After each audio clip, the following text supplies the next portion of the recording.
Welcome to the Speaker Meeting, a space where we break the silence one story at a time. Every episode, you'll hear from someone who's been there, through the struggle of addiction, the turning point into recovery, and the journey after. Because no matter where you are, you're not alone. Recovery is possible, and hope is real.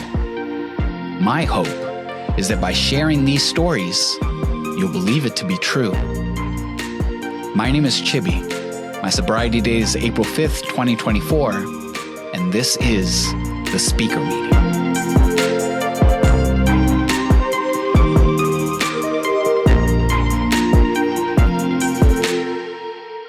My name's Madeleine, and my sobriety date is March the 6th, 2023. Okay, so you just came up on 2 years? What year are we in? Yes. Yeah, it'll be 2.5 in like a week or two. Yay, fantastic. I know, right? Well, thanks so much for being here. Thanks, I'm happy to be here. Yeah, I appreciate you coming in to share your story. Mm-hmm. We have a tradition on this podcast where the guest picks a random tarot deck and then a random tarot card out of said deck. And the card that you picked today was the star card out of the queer deck, the queer tarot deck. You mentioned that you do tarot as well. So, you know, this card is about hope. It's about renewal, about the light that often comes after the darkness, you know. It's a reminder that even when everything feels broken, there's still a way forward. Still something guiding us towards healing. Yeah. And in recovery, the star can speak to, for lack of a better term, the quiet miracle of showing up every day, for choosing to believe that life can be different and that we can be restored. And I'm curious how this card resonates with you and your recovery journey. It literally is my recovery journey. That was really beautiful because I was a mess, dude. Like, I mean, I know a lot of us are, but like, girl, for real. Like, I never wanted to stop getting high. I didn't even want to stop when I came into recovery. You know, I didn't think it was like possible. Yeah. You know, and I just like finally reached a point where I was like, there has to be something different because like there just has to be, you know, and it's like just like what you explained in the meaning of the card, it even like at this point in my journey resonates a lot, you know, because I've come to like new levels in my healing and like definitely just keeping it 100 with you like this week, like I kind of came to a realization that like, you know, the higher power of my understanding just wasn't working for me anymore, you know, like I was just like showing up and doing it, but I didn't feel that like connection that I had felt for, you know, a while or all of recovery. And so it's just like a cool reminder to like that there always is hope, you know. Yeah, I love where it gets to the renewal of it, right? It's kind of like a fresh spring that constantly has to refill itself of sorts, right? Yeah. You can't just be content coasting down the river of recovery. No. And I think sometimes one of the things that isn't explained explicitly is that you can reinvent your recovery journey, your recovery process, your recovery practice.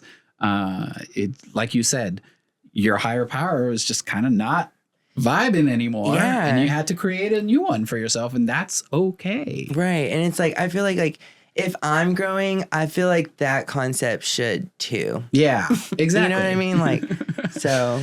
You can't just keep doing the same reps every day and expect different results. Yeah, and I was telling my sponsor, I was like, I was afraid to tell you because, like, I didn't want to do recovery wrong, you know? And she's like, you're not high, so you're doing it. You're doing recovery, right? You know? Something's giving me the feeling that the notion of reinvention is somehow relevant to you. For me? Yeah. In my story or like in general, just something. Yeah. I mean, I would say yeah. Like, I mean, I always knew I was trans, you know, but I was always really afraid to like do that, not just because my family sucks, you know, but because I'm being 100 with you. Like, I was a prostitute for most of my adult life, and I thought I was a really cute boy, you know? And so I was like, I don't want to change that because this is my livelihood, and I know I get attention like this, so who cares how I really feel on the inside, you know? And like, I don't know. And then just like my life today it's so different, dude. Like, let me think about what I want to say real quick before I just start spouting off some stuff. Just let it just like out. Reinvention. It's like, even in recovery, like I came in like not knowing shit about anything. I still don't, by the way. But just like what my life was gonna look like, you know, like I didn't know if like I was just gonna, you know, stay like a little 90 days and get my little shit together. You know, but it kind of has unfolded into this big journey of like who I want to be and what I want to do with my life. Yeah. You know, like I'm a part of Serenity Star Recovery. I'm on staff there, you know, and it kind of has just blossomed from there, you know, like I even started with a little inspiration from a higher power and a few other people, a meeting called Rainbows for Recovery. Oh, yeah. And, you know, that's been like a new chapter. I'm a baker, dude. And like, I never baked anything until I came to Serenity, and they were like, here, do this. And I was like, are you sure? Like, I don't think I'm supposed to. Yeah. You know, and now we have Sweet Serenity under the Serenity Star umbrella that I'm a part of. And that's been cool. You know, it's just constantly that's amazing. Reinventing. Yeah, that's really amazing. Thanks. So let's take it back to the beginning of your journey. You know, what was your relationship like with substances or addictive behavior, like in the beginning, and how did it evolve over time? Well, let's see. So I was like a little kid, right? And and I just thought about this the other day. Like, my mom would give me like a Benadryl, and I was like, this is cute. You know, like, can I have Benadryl? Like, all the time, you know, like for nothing. Yeah. You know, and that was like later I realized like that was like a red flag. But like when I was like, I really started doing drugs probably when I was like 13 or 14, you know? And it was just like Xanax and cold medicine, because, you know, that's what kids do.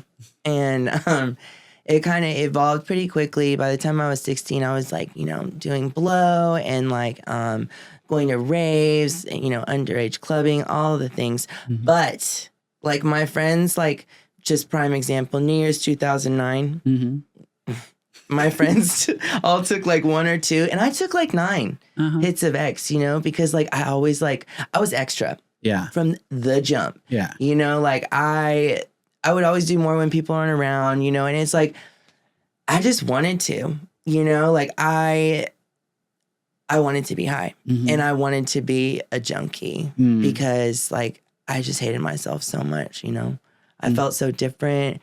I felt like I wasn't going to live up to the standards that my family wanted or society or anything like that. And so that just kind of like, I know I'm going to be good at that. You know what I mean? But by the time I was 17, I had heroin problem. 19, I was doing meth, and then I did meth and heroin forever until 2.5 years ago. Yeah. So you mentioned that you hated yourself. Were you running away from something, or did you feel more empowered when you were on drugs? Like, what do you think it was? Well, it was a lot of things. I think in the beginning, like, it's like when I was young, it was like I felt like a badass because I got bullied a lot, you know, for obvious reasons. You know, being gay and like, you know, being really effeminate. And like when I started doing drugs, it was like those people that were bothering me weren't anymore. And were like, hey, hook it up, you know? And I was like, we're friends now. Yay. and honestly, I just didn't have to think about like how unsatisfying I felt about my life, you know, or the shame or any of that shit. Yeah. You said, you know, like I wanted to be a junkie. It was like, it sounds like that became your identity. Yes. Because there was maybe another identity that you didn't want to deal with. Yeah, most definitely. You know, it was like, I think my family can just stuff it for me being gay, but like, I ain't even fixing it. I'm not even going to open that door. Not doing it. Shan't, won't. You know, and, but yeah, and, I don't know. I just liked to stay like that all the time. Yeah. You also said that, you know, New Year's Eve 2009, everyone took one. You took 9. The phrase, I was addicted to more. Yeah. Comes up a lot in the rooms of recovery. Outside of like drugs and alcohol, did it show up in other ways that you were like, yep, this is that hungry demon that just wants more all the time? Probably like sex, you know. I started prostituting when I was like 16. This kid that like I was like messing around with in high school, exploring, you know, was like, oh my God, they have this website, and if you put X, Y, and Z in your ad, people will give you money. And I was like, that's great. Now I can really afford more drugs. Yeah. You know, and then I kind of also got that like, it made me feel good that like people desired me. Like that was a high in itself. Yeah. You know, but I was always doing more of everything. Shopping, whatever. Yeah. Gambling. I love to gamble. Oh, yeah? Not when I was like a teenager, but now. Yeah. Careful, slippery slope. Yeah. I don't have a lot of money, so I can't do that much damage, but that's okay. There you go. Yeah. So that started when you were 16. It quickly progressed to heroin and meth for a while. Yeah. Where did it lead? That. Yeah. So in my early 20s, I was able to kind of like keep it together. Like I would kind of have a job. I mean, I always relied on like older guys to like fund the life of me, you know, and prostituting, and I did a lot of fraud too, you know, but statute of limitations. It's allegedly. Yeah. And but I would keep a job to like kind of look normal on the outside, because I had like friends, and I still had contact with my family at the time and wanted it to appear normal, but I just couldn't, you know, like I didn't know how to have both, and I wanted to stay high more. And I was okay with that, you know? But, you know, like I said, until I was about like 25, I could like work a little part-time job or whatever. But then it just kind of, or after 25, I just was like, you know, like just prostituting. And I had like bouts of homelessness a little bit. Like first it was like, oh, staying on this grinder guy's couch or that grinder's guy's couch or so-and-so, you know, and then it, the last 3 years of my addiction, I had a boyfriend. I thought he was going to save me from prostitution. We met at a Suboxone clinic. Isn't that romantic? So cute. Yeah, we're star-crossed lovers. But we quickly, after being together, just like ended up outside homeless. And I mean like out the fuck side. I didn't have no shopping basket. I didn't have no tent. Like I was just like, usually a backpack full of paraphernalia and walking around and sleeping on the concrete. And I panhandled. I had stopped prostituting at that point. Or like towards the end, I got really like scared. Like I was doing meth a lot, so I was terrified of everything. And like even like doing crazy things to get money was like became really hard for me to do. And so I just settled into like fucking panhandling, which I never thought I would do that. Yeah. You know, I remember like it kind of happened like when COVID happened. So it was like a lot going on. And it didn't kind of happen. It did happen when COVID happened. There was a lot going on in the world. And I remember being like, oh, you know, by winter, it won't be like this.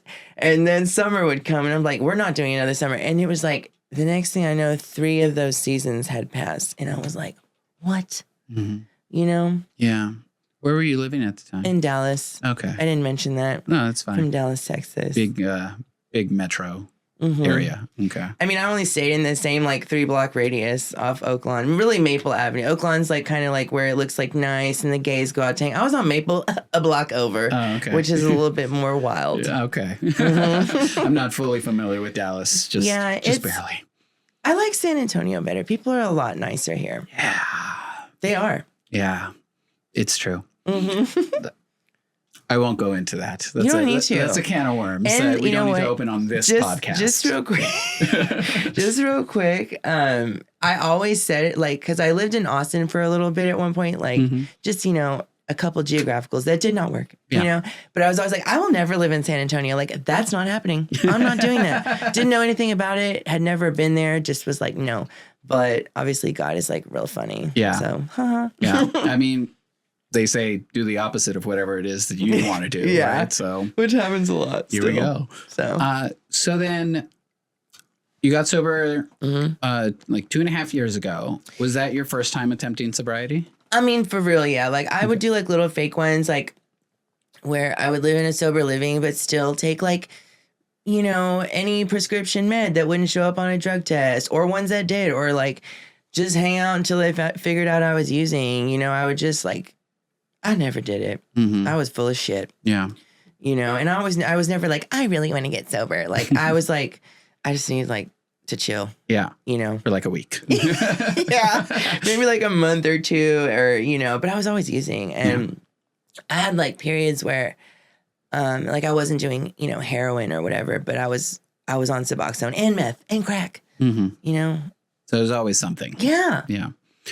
So then what was the moment or series of moments where you finally realized I can't keep doing this and I need to change? It was a couple of moments. I'll tell you one. You can tell me all of them. Okay, yeah. Well, it's going to be a few. It was a few for sure. God, I'm trying to do the math in my head because like time's not real. So I'm trying to figure out what point this was. But so I had just turned 30. It was my 31st birthday, and I was like out in the streets doing my thing, like panhandling, whatever, like just trying to get enough for the day. And it was my birthday, and I never like during that homeless time, like I never cared about what day it was. I usually didn't know, but I knew it was my birthday this time. And I was like, I was just bummed. I was like, I'm fucking 31 and I'm still doing this, and it's getting not fun, and it was, all I got for my birthday that day, other than the drugs I bought myself, was a $5 rock of crack. Like, what am I going to do with that, But I remember that night, like, laying there and, like, literally, like, wishing on a star. Like, I was just, like, this story always makes me emotional. It's okay. I was just, like, looking at the stars and being, like, I really wish this all would change, but I was in a really enmeshed relationship. I like didn't go anywhere. It was a nightmare, and 6 months went by after that moment, but I always remember that moment because I think it was like the first time I'd earnestly prayed for a change, not just like, oh God, help me, this sucks, but like for real, and so the next, like, was it 6 months? Yeah, it was 6. The next, like, 6 months, getting high just got really hard. Like, trying to make money was getting hard. Like, it just started to seem, like, impossible, And then, like, God, the universe, spirit, whatever you want to call it, was, like, kept like separating like me and this person. Okay. Well, he would run off a lot and so would I, like, whatever. I'm not even talking about that. I mean, like, just a lot of instances where like it was like the world was trying to show me like this is not for you. Yeah. I would be like, I remember like one of the last times I panhandled, I was out there for fucking hours. And I didn't make shit. And it just kept getting worse, where it was like, I don't know if it was because people were tired of seeing my face at Oaklawn and 35, didn't want to give me money no more, or really I think it was just like I believe in soul contracts, and I think that I was just approaching that time where it was like, all right, that was fine. Time to move on, but during that time, like, he decided to like go to treatment or whatever and left me. And I don't want to get into it, but he wasn't really in treatment. Like he was high. He was using, you know, which it's not about him. We're talking about me right now. Exactly. And anyway, so I was by myself. Okay. And I didn't have that like safety there, you know, next to me. And just a lot of like, it was like a month of where that happened. A lot of like fucked up things happened, you know, the things that happen when you're, you know, out on the street, by yourself, all the things, you know, getting robbed or worse, and it was just really bad, and so I kind of was over life, you know. I was like, I want to die, and I had been wanting to. Like, I would like do a lot or like drink a bunch of alcohol, take some Xanax, and then do some fentanyl because I was doing fentanyl at this point. Like, it had progressed to that, and which was a whole nother thing. But I had taken a bunch of Xanax that day and went and scored and fucking fell out. And it was really weird because like I had done heroin since I was 17 years old, and I had like, I did a little too much, I passed out, you know, like, or whatever, but I like straight up died. Yeah. And I woke up with this like horrible taste in my nose, and they had fucking Narcan me in the whole 9 yards. And when I tell you I threw a fucking fit, I threw a motherfucking fit. Those people driving the ambulance stopped in the road to let me out because I was like, fuck, get me the fuck out of here. You know, like, I don't want help. I didn't want it. Yeah. You know? And so I went back and got out the ambulance. I walked back to the dope man and I explained what had happened. I was like, hey, dude, I'm in withdrawal. What you just gave me killed me. And I need some more so I can go make money. And he gave it to me because, you know, I was a good customer. Right. And like I did it, and I didn't know the science of Narcan that it wasn't gonna work. And so I did it, and nothing. And I was like, "Fuck this!" And I was like walking to go panhandle, and then I was just like, "What the fuck am I doing?" And you know, I felt alone. It was like all the realities that I had been like running from were just like, woo, woo, woo, just hitting me at once. And I think I tried to like panhandle or whatever, and I just was like, fuck this, you know. And I wish I had a little bit more details, but I was really out of like, you know, what happened. But I ended up calling. I had tried to go to this place called Serenity Star like a year. It was almost a year to the day before. Almost, not quite. But and it was a Sunday, and they run Comfort Cafe, so they're real busy on Sundays. And so I was just like calling places. I didn't know what to do with my life, dude. You know? So I called them. I was like, they're probably not going to answer. Well, they fucking answered on the first fucking ring. And I was like, shit. And I'm like, I don't even remember what I said. I was so fucked up. I was like, help me, like, you know? And one of the women that founded the program was like, do you still have that fucking boyfriend? And I was like, no, like, I don't even care. Like, I'll come right now. Yeah. And it still blows my mind because I was like out of it, dude. And they were like, can you get here? I was like, yeah, I'll be there tonight. And I had no idea how I was going to. Sure. And like I said, I didn't want to panhandle, like it wasn't working anymore. So in desperation, I took the train to Plano from downtown Dallas, basically, and then walked another like 4 miles to my parents' house, who I had not seen in years or speak to. And like, it's like, go away. Yeah. At this point. It still is, but for different reasons. Yeah. But, and I knocked on their door and they were like, what are you doing? I was like, look, I know this sounds crazy, but I need a bus ticket to Austin like now. And they were like, no. Yeah. And I was like, please, like, you gotta believe me. Like, how many times have they probably heard that, you know? But for whatever reason, they were just like, I don't know if they just wanted me to get the hell out of there because I looked horrible. You know, they were just like, here, just go. Have a nice life. I hope it works, you know? And I fucking made it. Yeah. What a fucking journey. Yeah, it was wild. And I would like to say that I showed up there and was like a model resident, but no, I showed up with drugs on my person and did them there. Yeah. And I owned it, 3 months into being there. Don't ever do that, by the way. Like, hold on to some shit like that. Like, it was killing me. Yeah.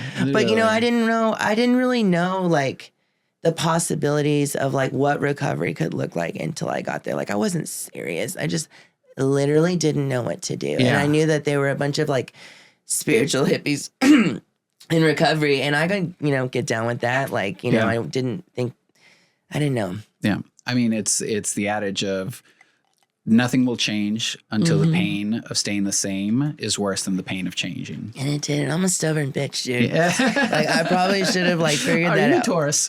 No, I'm a Libra. Thank you for asking. Okay. But I have an Aries rising, so kind of makes sense for that. But, yeah, it just, I don't know. I never thought it was possible. Yeah. So what did you discover there? What did I discover there? Yeah. What changed? Because you held on to those drugs for just in case, I guess. And I did them the next day after I got there. But what changed? So I just kind of like, I detoxed there, and I was like probably day 3, which is like the worst. Yeah. And no meds, nothing. I lied to them, told them I didn't detox. And they were like, are you sure? And I'm like, yeah, I'll be fine. Sweating bullets. Yeah, I'm like dying. And they were like, they had let me like chill and like detox there, even though you're like supposed to. But girl, I was a mess and they could tell. Yeah. And I was laying in the bed and I was like, fuck this. I'm going to fucking leave, like, let me just lay here and figure it out. I had left before. I had took the bus back to Austin and fucking panhandled and made it back to Dallas. Mm-hmm. But I just didn't have it. I literally, like, could not anymore. And I just kind of, like, I guess surrendered at that point. I was like, fuck it. Like, whatever, dude. Yeah. What's the worst thing that can happen? Like, if I hate it, I can leave whenever I want. But right now, I don't even have the energy to get up out of this bed and tell these people I want to leave. Yeah. And I tried, and they convinced me to stay. But I mean, like, after that, yeah. Like, but, and I began to, like, I don't know, I began to see, like, the beauty in life again, which I thought was bullshit. Like, I thought, like, life was either, like, work and have a career and a family and, like, all that bullshit, or, like, party on. And I wanted to party on, but it wasn't a party anymore. And, I began to see people around me that were genuinely happy, and it's always so weird at first. Yeah. Like, what are you on? You have to be on something. Yeah. Or like, I didn't think they were really on anything because Serenity Star is like pretty on point about like, it just ain't gonna happen there. Yeah. But I was like, they're full of shit. Yeah. There's no way, but they really honestly, they saw something in me I didn't see in myself, and that's, I think some people come in and don't realize how much they hate themselves, but I realized it. I always knew. It wasn't like, oh, I do? Yeah. Oh my God, I didn't even know. Like, I knew, and a lot of like the teachings there is about like self-love and, like, that's really what it's all about. Would you say that was the first time that maybe you felt accepted for just who you are? Yes. Period. Yes. Mm-hmm. Being a mess, being a newly out trans woman, just being me, like, I didn't really care that people didn't accept me for an addict, but like really accepting me for me is what really like sealed the deal. Mm-hmm. And like, I like was kind of like, well, if they love me, I can love me too. Yeah. It's the star. It's that little glimmer of hope. Yeah. I was like, I guess. You guys say so. So, can you talk a little bit about what that program was like? How long you were there? I'm still there on staff. Yeah. But yeah. Haven't left. Yeah. So, I mean, I came in and we do a lot of inner child work there. Okay. Which I thought was like a joke. Yeah. I was like, I have a little child inside of me. Like, okay. You know, like I'm all down with some metaphysical woo woo, but like this is just crazy, and it's not. Mm-hmm. I'm here to tell you today, it is not. Oh yeah, yeah. What did you discover? I discovered like a lot of the lies that I picked up growing up. That like I was the problem for. I mean, no. Let me think about what I want to say. I was the problem, or that I wasn't good enough, or lovable, or just all of those things, you know. Like growing up, I have a brother, and we're very close in age, but I was always treated as like really delicate, fragile, crazy, you know, all of that. And I quickly was able to learn that like I'm not, you know, giving myself that love and attention that I needed at those ages, but like now, you know, because there's still like I'm a product of all of that. Yeah. You know, and it's been cool. That's another little adventure, inner child work. If you haven't done it, check it out. But also like there's a big focus on codependency there.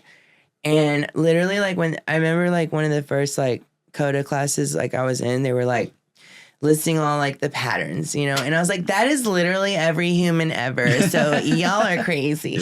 And I guess it's not. I wouldn't know because I'm codependent, you know? And then, yeah. And then of course you do like your basic like 12-step work, you know?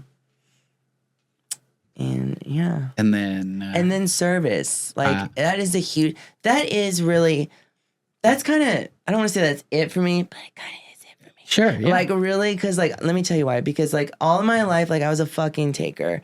Like steal, ask for, like just me. No awareness that there's other people on the planet, you know? And I always had a lot of shame about that, you know? But like I get to Serenity and then it's like, I'm doing my part to help somebody else there because, you know, we show up in the cafe, we do whatever our service position is. And I've had quite a few, you know, but no matter what I'm doing is making a little difference in the world. And I had never done that. And I was just like, oh my God, you know, like I didn't think that was real for me. Yeah. You can make that happen for somebody else. I think, you know, when you think about service, and just to speak the language of AA for a moment, right? Cool. If you look at that triangle, it's always recovery, service, and unity, right? And to me, a big part of that service work and that unity work is the idea of community. You know, that give and take, that communal effort that it really takes to not just make it through recovery, but make it in this world, right? Yeah. And I've always seen that as kind of like one of the bedrocks of recovery, where like you're not going to do this alone. You just aren't. And until you find your tribe, right, your people, then you'll get stuck in a cycle, right? Yeah. Of just bouncing around from place to place to place. Yeah, and that's like what it was for me, you know.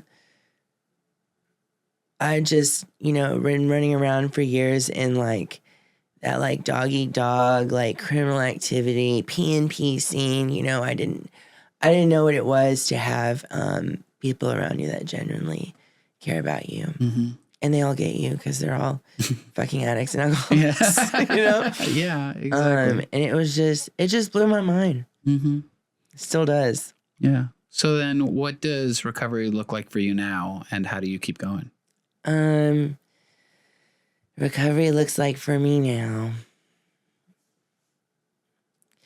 I mean, like, I wouldn't say like, oh, I have it all together and it's really easy. Thank you for asking. But no, the little things are like easier. Like I don't really get like a lot of cravings or like whatever. It's like, oh, I'm holding on to my chair. It's like, it's not really that. It's more of like about, I'm really like, it's just like opens my eyes every day more and more about how to deal with life, you know, and every month or so I get a new wave of life in good ways. And then like, I don't want to say bad ways, but like life kind of ways, you know, and life be lifing, and we have to accept life on life's terms. And it's, bummer, right? I know. But not really. It's cool. But sometimes I don't like it. Yeah. But I really like, I don't know. We talked about in the beginning, like it's growing, it's changing. It is always growing and changing for me, you know? But, yeah. What does your recovery practice look like these days? Because I know you mentioned obviously the service work, right? Yes. Comfort Cafe. Yes. I always want to call it the Karma Cafe. But no, Comfort Cafe, right? Like that's part of it. It is. I mean, I go to Coda's on Tuesday, Coda meetings, which is 12 steps. So you still get that like 12 step stuff in it. And then, you know, like we go to Rainbows, which I love personally. But it's nothing really like that crazy. It's like talking to somebody else in recovery about what the fuck I got going on. Because sometimes I don't want to tell people. I don't want to act like I have it together. And I don't always, you know, and that there's nothing wrong with that. You know, living in transparency and being honest with safe people that are around me. And then obviously I still do inner child work. That's like a daily thing of like maintaining like that relationship I have with the children inside of me. Yeah. You know? And it's like, it's funny, like and obviously like maintaining contact with higher power too. And like, daily in everything I do. And it's like, that's kind of like been a new thing for me lately, is like really seeing how intentional I get to be with like in everything I do and inviting that higher power in with me. How do you do that? Well, I'm really good at holding my breath, so I'd be trying to take deep breaths a lot. You know, and then every morning, like literally before I like use the restroom or anything, I go run downstairs and I smoke a cigarette and I just kind of spend some time, you know, out there with me and my God. You know, and that. Yeah. I mean, you say it's nothing crazy, but for someone, you know, if you take just you 5 years ago, would have been unattainable. Yeah. Right? Unimaginable even to have someone that you could talk to have a higher power that you're connected with. Yeah. Right?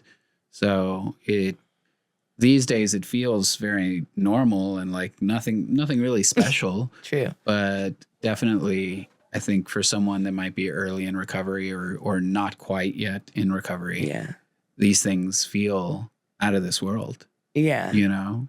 But you really talk to kind of like the steps, the very reluctant steps that you took to get there, right? Yeah. And it's like, that was like, I didn't, like, let me tell you something about me. Yeah. It was never like, I'm an atheist or like, God's not real, or like, me and God just like weren't friends. Sure.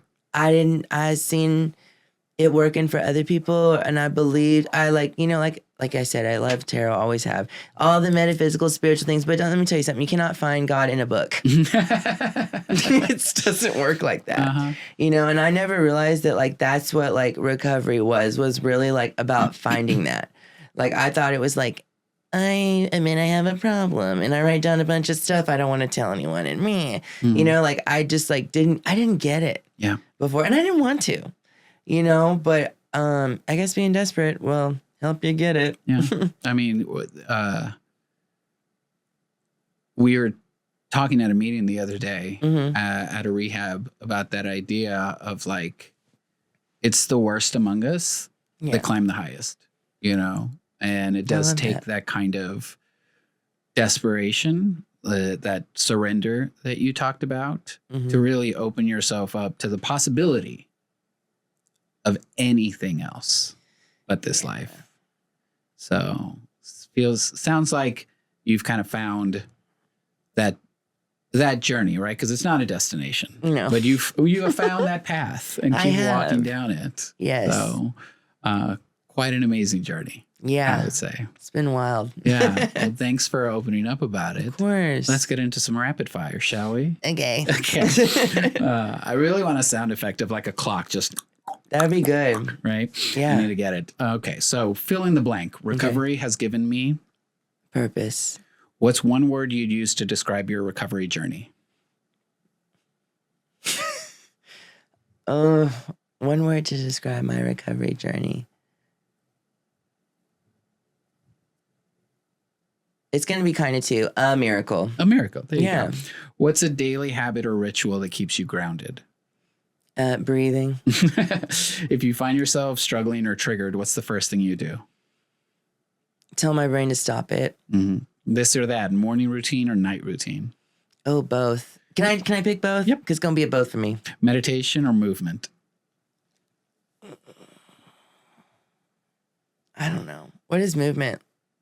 Like literal movement? Yeah, like getting it, rather than sitting still and meditating, getting it out of in your body, right? Ugh.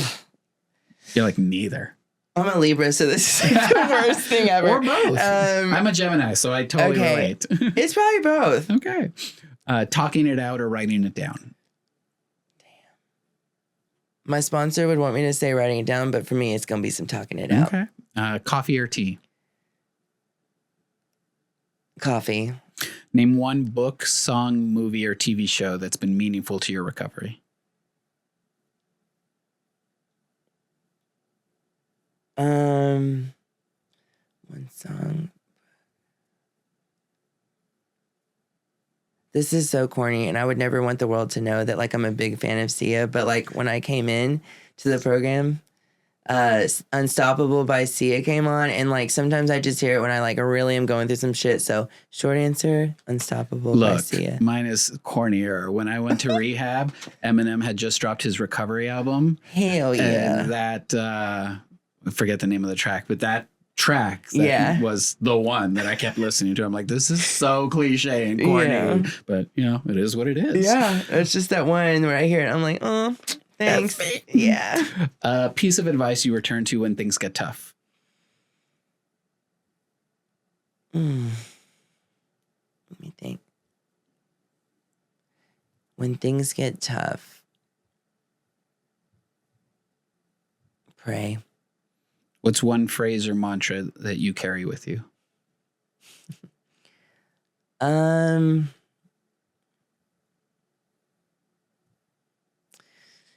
Phrase or mantra? I don't know. That's all right. I don't know. It can be not, anything or nothing. It's totally fine. It's hard. I don't know. Okay. I don't know. That's fine. And if someone hears your story today and takes one thing away from it, what do you hope it is?